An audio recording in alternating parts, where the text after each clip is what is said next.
Why this car is automatic, it's systematic, it's hydromatic. Why it's a grease lightning. Grease lightning. We'll get some overhead lifters and some four-barrel quads, oh yeah. Keep talking, we'll keep talking. Fuel injection cut out from chrome-plated rounds, oh yeah. I get the money, I'm through to get the money. We're 4 feet on the floor, then we're waiting at the door. You know without a doubt, I'll be really making that grease lightning. Go grease lightning, you're burning up the quarter of a mile. Grease lightning, go grease lightning. Go grease lightning, you're coasting through the heat like trial. Grease lightning, go grease lightning. You watch them freeze, the chicks will scream for grease lightning. The 1948 Ford Deluxe that Kenickie worked all summer for was a car in the academic sense. It had 4 wheels and an engine, but with a little imagination, effort, and teamwork, it could become something special, a car so fast it could be compared to Grease Lightnin'. In the 1978 film adaptation of Grease, this car wouldn't just get fixed, it would become something magical. The typical model of customer service is well known, but when Todd Unger joined the American Medical Association as their CXO, he realized that customer service wasn't fueling growth. To do that, he'd have to use a little imagination, effort, and teamwork to create a CX department that was special, one that could meet the needs of modern customers who speed through the buying process in just seconds. This week on Next in Queue, we discuss the tornado funnel redefining customer journeys, customer segmentation, understanding your audience, the nod, emotional insights in marketing, the importance of a smooth checkout experience, reducing friction in customer experience, the role of technology, empowering customer service teams, the leadership role in CX, and personal insights and future aspirations. Let's get to it.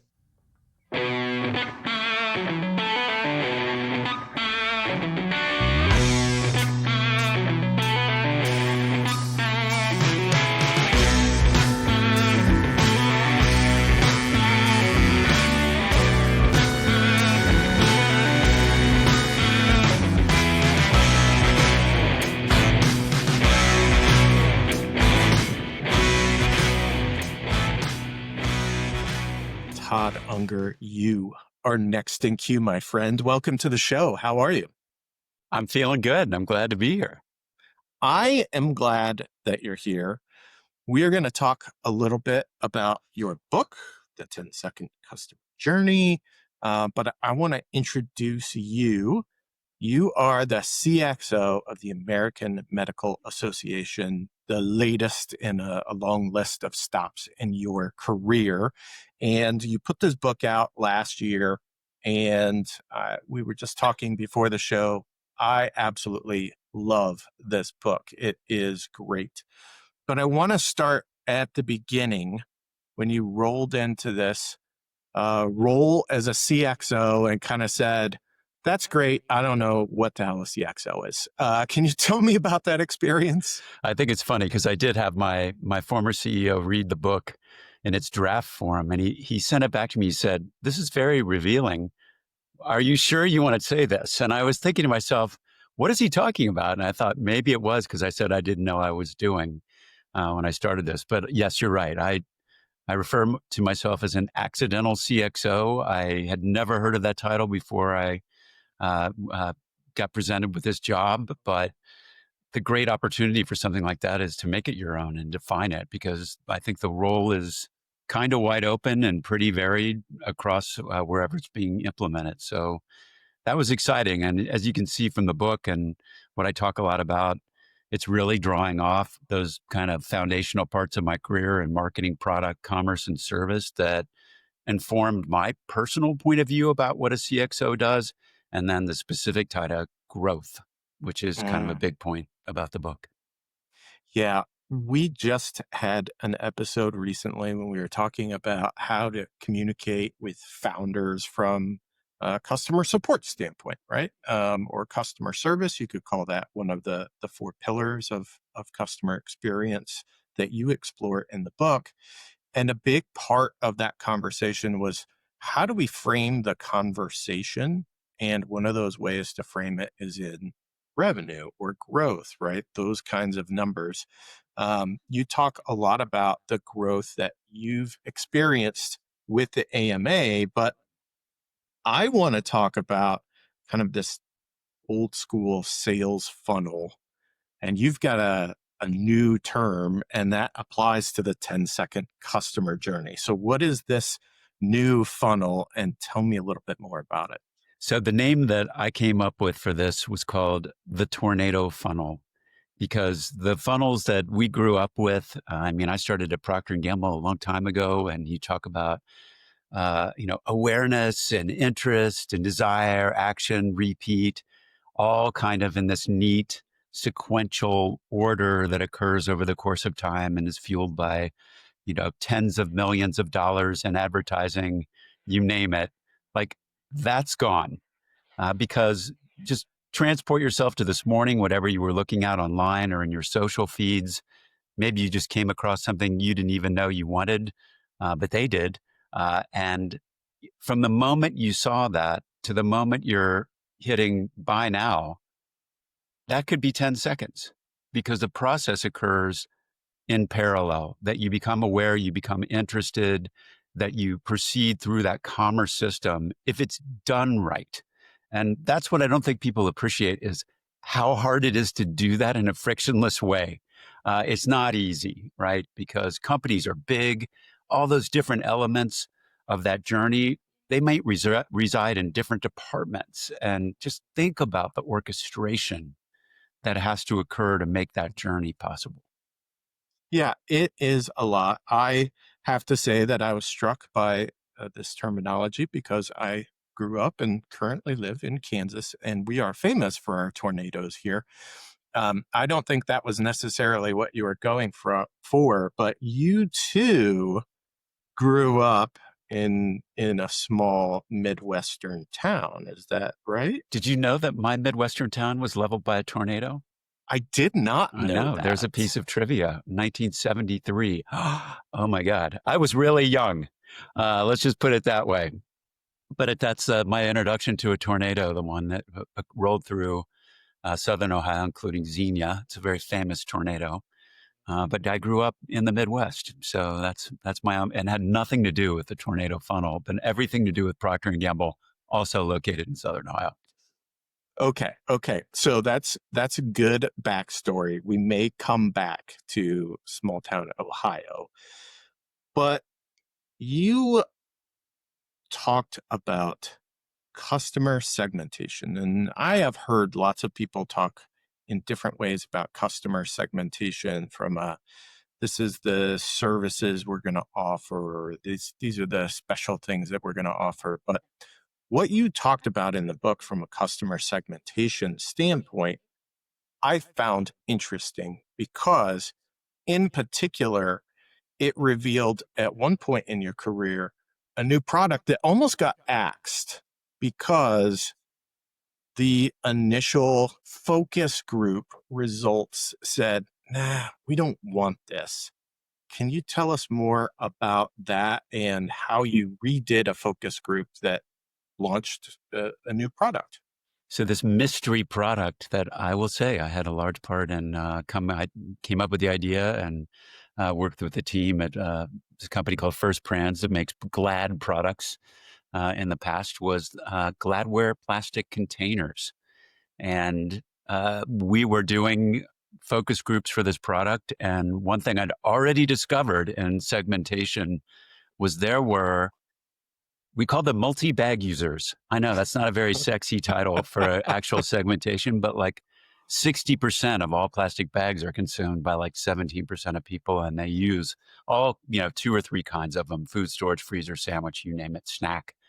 And they're the people you really wanted to be talking to, because they have all the food storage needs and their attitudes are extremely different from, let's say, a 22-year-old that doesn't, bringing home takeout and you putting it in a little, paper carton or whatever it came in.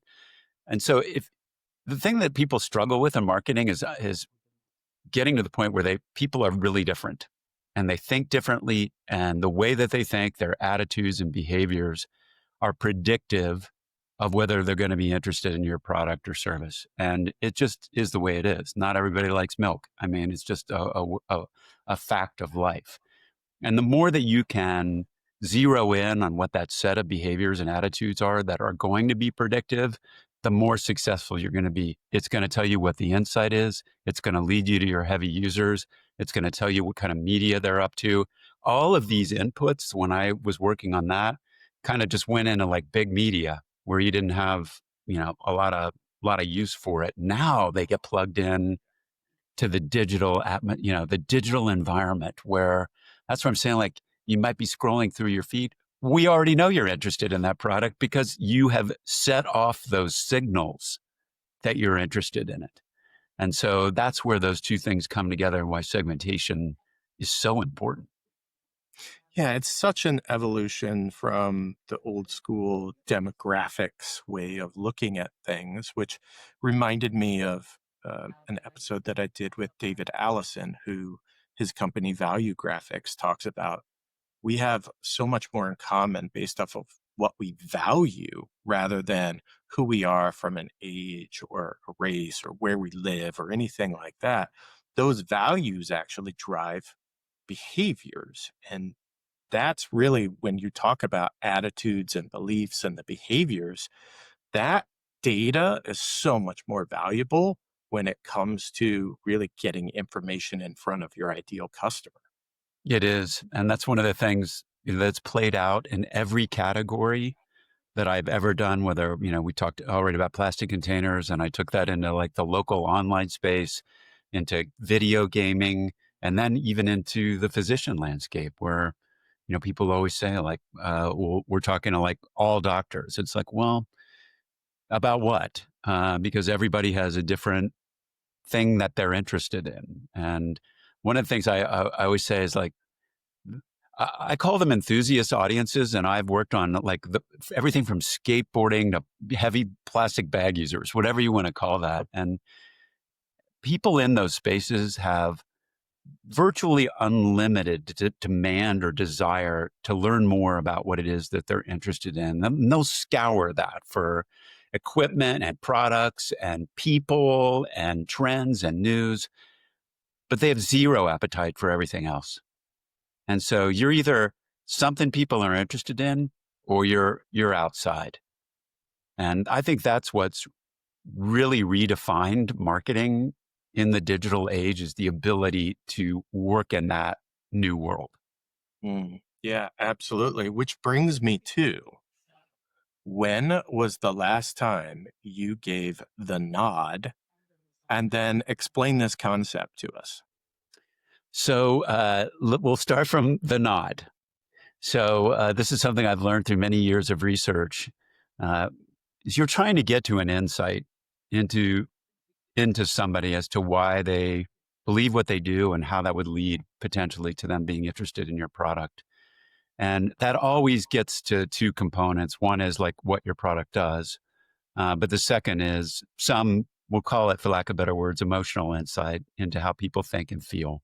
I always say emotional, people think like I'm crying or something like that, but it's not. It's like with plastic containers, it was, there was so much tension and anxiety around what happens when you lost a container. And in those days, that meant a Tupperware container, and they were really expensive. They could be like $15. And so you lent it to your friend. She didn't return it. You gave it to your husband. He ruined it. Your kids lose it in their lunch, whatever it was. Plastic container anxiety. And this was a container you didn't have to worry about. And so, fast forward that, I am like constantly scouring like every product presentation made to me in media. I'll give you like a really weird one that just happened. I have a dog. which everybody, on social media like knows about that, and including advertisers. And so I'm worried about my dog's teeth. She's 10 now, and I don't want to go for like the big putting the dog, under anesthesia for that. But I got presented with this product that's like, it's a powder. You sprinkle it on your dog's food, and it will, basically dissolve the tartar over the course of time. And I'm like, okay, basically that's a 10-second customer journey. The way that they presented it, very, very clear. I did go to the site. I kind of checked it out in a cursory thing. They've got a great offer on the site for that and made it really easy for me to buy. Autofill, blah, blah, blah, Apple Pay, out the door. So that's that thing. And then it's really a combination of like, they have an insight into a pet owner, which is like how much you care about your dog and how much you want it to live, and how you don't want to have like basically surgery to have your dog's teeth cleaned.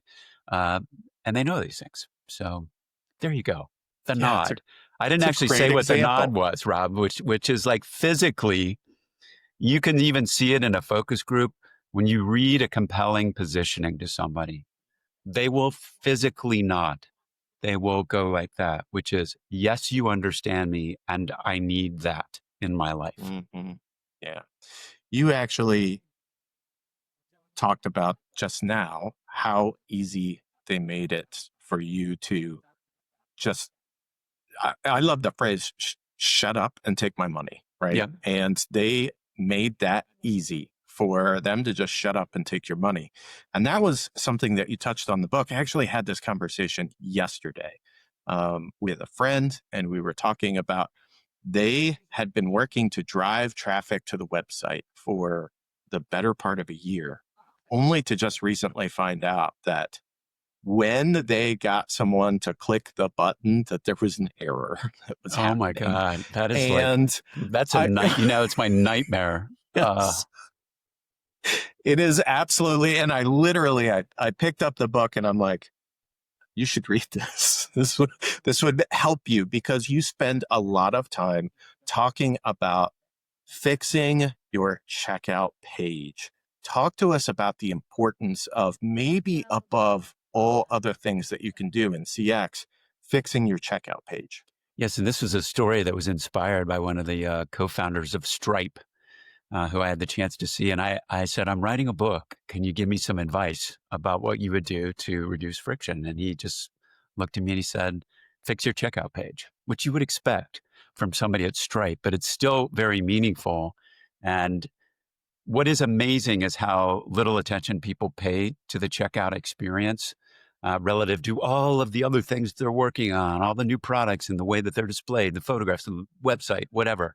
But when you get down to that final moment of actually sticking something in your cart and then checking out, there is a science to that. And it is the result of countless amounts of tests that lead someone to the right solution for how to check out. And so, I'd say I've been through the gamut on this thing. We started, we have a sign-up process for membership in the AMA, which does start with having to verify that you're a physician, a resident, or a medical student. And so that's different than, let's say, you go through a checkout for, dog tooth powder, where you can like check out as a guest, right? But that original checkout process, it looked like something from like 1989. I mean, too many words, too many things, not designed correctly, too much work. I've been through so many other checkout processes, like even in my experience at the Daily Racing Forum, where like, again, if the first button is sign in, like goodbye, 75% of people. All right. So you really have to think through what those steps are all along the way and test yourself to the ideal process. And what I continue to find is there's still so much opportunity, even when you think you've exhausted every possible thing, to keep improving that process. The great thing now, I would say, is there are tools that help somebody in CX understand when that process is occurring and they experience something like what you were talking about, which is like they hit the button and it doesn't work and you don't know about that for 3 months, like nightmare scenario, right? Now there are tools that act kind of in a surveillance system, which say like, I saw somebody banging on this page. hitting the enter button over and over again, like waiting for an elevator and that never came. You need to look at this right now. And so that period of time that could be indeterminate of being unaware that something was broken shrinks to a day. Yeah, absolutely. It is amazing to me how many tools are out there, but there is a lack of awareness sometimes that certain tools exist. And I think as CX leaders, if you're not analyzing the types of tools that are out there that can help you understand more about that customer journey, then you're missing the boat because there are lots of them. They're affordable and they can provide you all kinds of insights, not just about those moments of friction, including showstoppers, like not being able to move forward at all.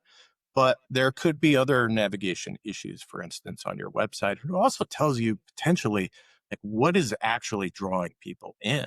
Where do people focus when they're looking at, if you're putting out informational content like a blog post? Where do they spend their time? Are they getting all the way to the end? Do they read three sentences Yeah. and then move on to the next? Like all of those kinds of insights are available today with technology. Yeah, I think too, just to your point, there are a lot of tools out there, and I get a lot of people reaching out to me with whatever the new tool is. And I think the key thing to keep in mind is that, like, for every new tool, there's a person that has to run the tool. So if Yes. you want all those great insights, the tool is not going to just be ponying that up and the answers. You have to really have the human resources to interpret and communicate those and to see that process through to getting fixed. Unfortunately, AI is not doing all of those things right now. That's not how it works. AI is good at right now the flagging part and the hints at what's going wrong, but there's still the human involvement. And it's that way with CX tools. It's that way with your marketing automation system. It's that way for your data systems. You really have to be economical with the amount of tools that you bring on because of the human requirements that accompany them. Yeah. This leads me into something that I wanted to talk about. And you talked about in the book how through the process of reducing friction at the AMA, you actually reduced volume of inquiries from your members, right? So your customer service team all of a sudden isn't as busy. And a lot of people go, well, that's great because now I can get rid of people and I can bring in AI tools and I can get rid of more people and save some money. That's not the approach that you took. And I think what you were just saying speaks to that a little bit. Can you talk about how the team has changed and evolved as you reduce these sources of friction? Yeah, because it really is the origin story of our CX program. This was the first customer service team that I'd ever been responsible for. And in spending a lot of time with them, there was one thing that just completely kind of blew me away, which was how much time we were spending helping people log into the website. And I know we're not alone because I've talked to like a million other people, and it's like the bane of people's existence is it's just really hard to log in.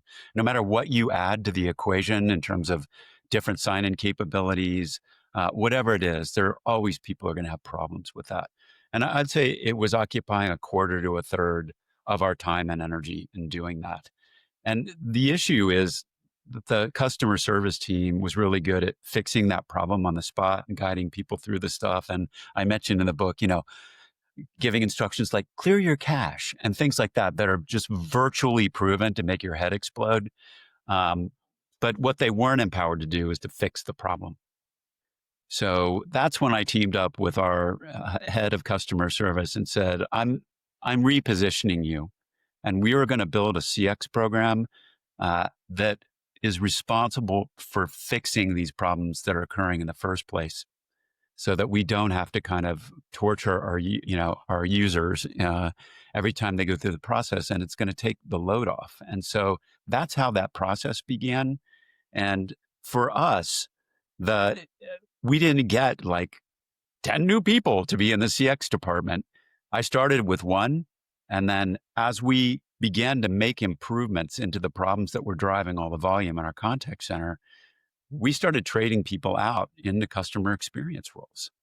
And then we broadened the CX work that was going beyond just what is happening in the membership team to the rest of the AMA.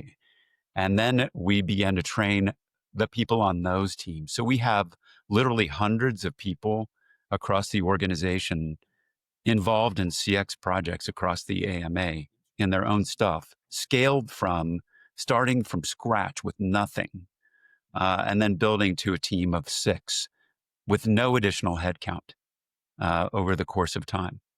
So that also allows our customer service teams to be doing proactive work, reaching out to customers, helping with other things that we never were able to service before because we didn't have the bandwidth. So it is really a success story. And I'm sure there are like limits to that productivity, but there seems to be no shortage of work. So it's a nice story. Yeah, absolutely. And I think as people worry about technology taking jobs, and look, there are some real concerns about where AI will take away work from people. I think your story at the AMA shows that there is still work to do. And if we upskill and empower our people, there's still a lot of really meaningful work that can be accomplished. One of the things that I think was important in how you approach this, I hear from people on a regular basis that say, well, CX is everyone's job in the organization. And to some extent, that is true. But someone needs to ultimately orchestrate that or be accountable for that. Otherwise, nothing really gets accomplished, does it?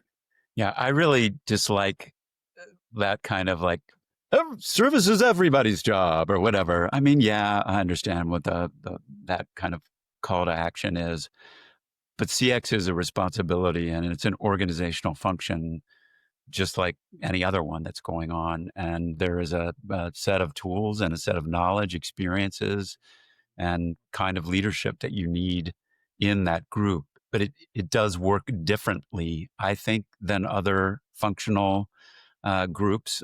Someone I talked to before said it was like more like an orchestration layer than it is just a department, because they are the quintessential cross-functional team that doesn't necessarily control the inputs into the system, but can fix them with the help of their partners across the organization. So, yeah, you need leadership in CX, and it's, I guess, your maturity model in that kind of cycle is when you scale and you bring in a lot of people to be involved in CX work.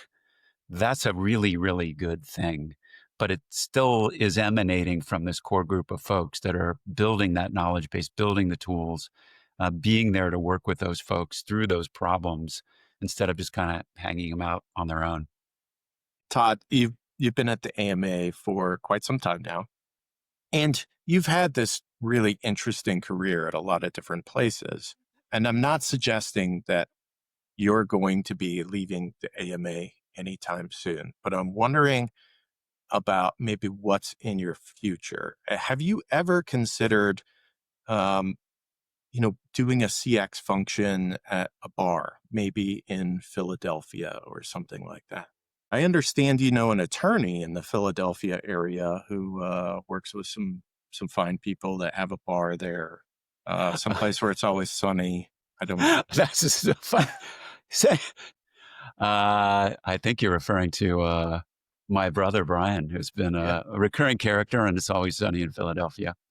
I think probably would avoid that particular scenario. Apparently, you can have all sorts of injuries that occur from birds and things like that. So I think you're probably on there. So growing up, were you guys both creative in that way? I mean, were you in theater? Did you do those kinds of things growing up, or were you the straight man? So this is kind of funny because so I did grow up. I have an older brother, a younger brother, and both of my parents grew up in kind of like they were teachers, educators, eventually superintendent. My dad, mom, guidance counselor, but they were always involved in theater. from the get go. All growing up, they were always involved in musicals, and that was just kind of part and parcel of what my family was like. So from an early age, I was in musicals and in theater productions. My younger brother and I were in a 6-month dinner theater production of The King and I, Wow. starring opposite each other. And then I kind of eventually dropped out of that. My parents were kind of discouraged that as a mode of making a living. But my younger brother ended up going in a TV production and eventually went in to become on air and is still on air in Atlanta right now.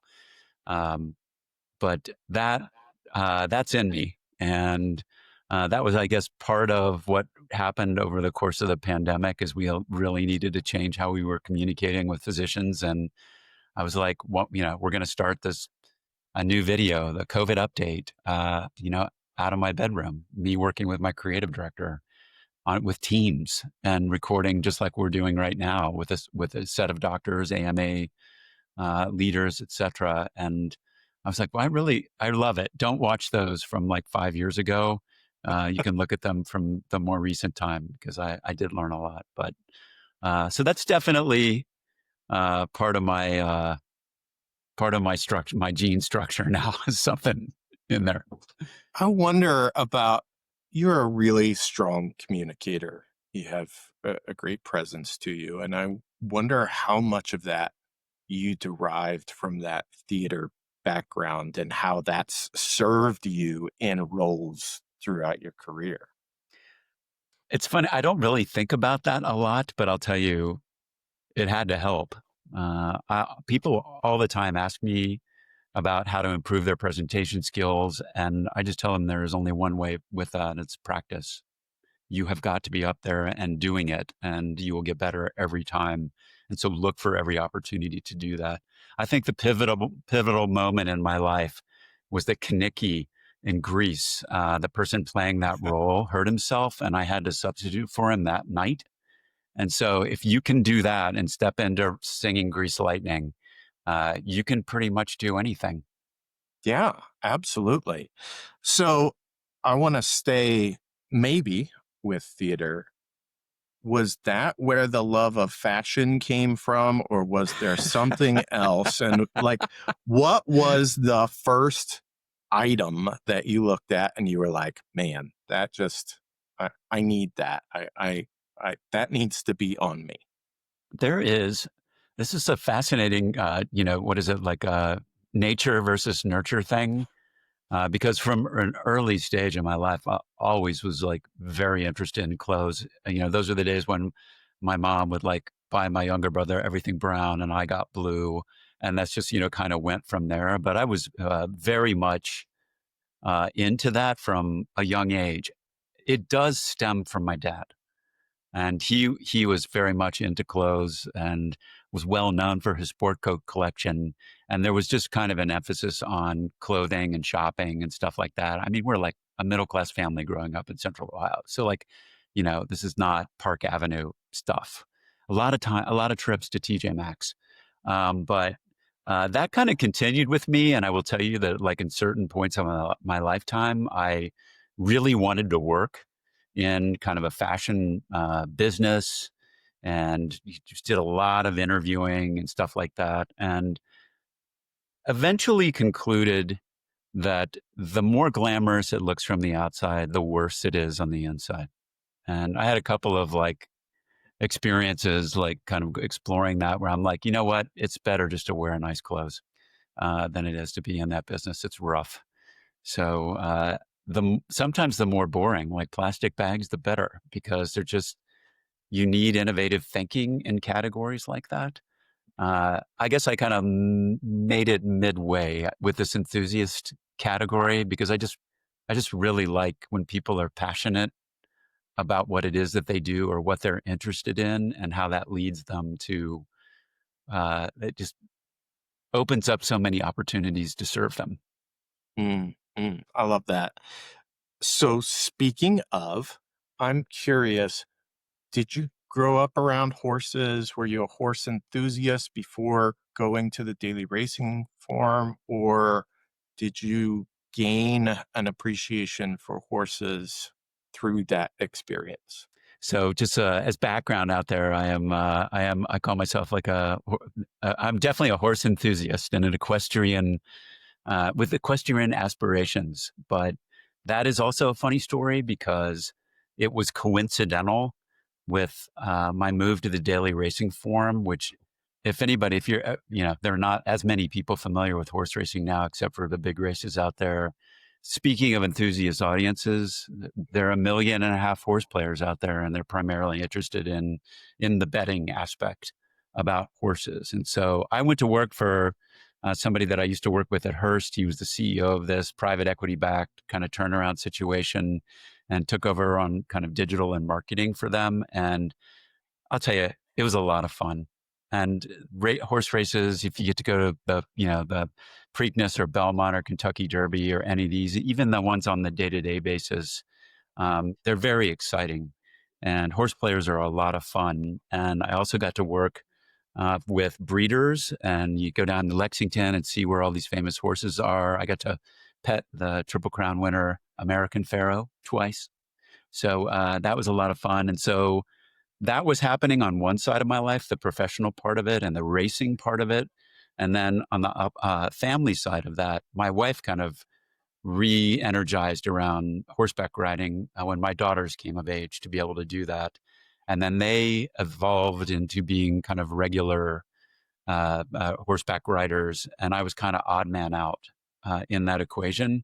And it was like, if I want to spend my time with my family on the weekend, I better get involved in this. And so I started riding probably over 10 years ago and have been doing it ever since. So that's kind of right now we're empty nesters. So I spend the weekend with my wife out in a suburb here of Chicago riding horses. And it's been an amazing experience for me, both from like just learning how to be better about something, being an enthusiast in a new space, and overcoming fear because it can be kind of scary. Well, I have to tell you that my wife really wants to start riding horses and really wants to buy at least one horse. So I may come to you for advice I have as we move advice through because that. I will tell you, this year is it's had its ups and downs on that front. So I've learned a lot. Okay, noted. I am curious, the intersection of horses and fashion seems like Kentucky Derby. Did you ever see anything fashion-wise at the Kentucky Derby that just made your jaw drop? That I was going to say, I thought you were going to go on to like the latest. Do you know that what is a huge trend right now is horse inspired fashion for women? Because I see my wife and my daughter. My daughter said it comes back like Oh. every 10 years, but right now it's like a super hot trend. like riding pants or Riding pants, they're being sold at Outdoor Voices. My wife just got a sweater with a horse emblazoned on okay. it. I don't like. I was like, hey, folks, if you want to see what's happening right now, just look at what I'm doing on Instagram. But I haven't seen it as much for guys, although it turned out my younger brother and his husband are horseback riders, and we just don't know how this happened in our family. So there's a lot of horses happening right now, but I don't know. I like to dress up, and so believe me, I made the most out of every big event like that. Whether it was like the Derby or Belmont or whatever, it's a lot of fun. I just think the most like just one of the memories was going with my daughters and my wife to one of those events, and them we bought them little fascinators and stuff like that to wear, and it's just like such a sweet memory of being there. Yeah, I love it. Well, Todd, it's been great talking to you. The 10-second customer journey, I can't recommend this enough. You can find the link down in the show notes, go to Amazon, order it today, give it a read, and connect with Todd on LinkedIn, which you can also find down in the show notes. Todd, thanks Thanks for joining Next in Queue. Rob, this has been so much fun. Thanks for having me. Next in Queue is produced by me, Rob Dwyer. Theme music is courtesy of Big Red Horse. If you enjoyed this episode, please share with at least one person. Word of mouth is the best way for people to discover new content. And thanks for listening.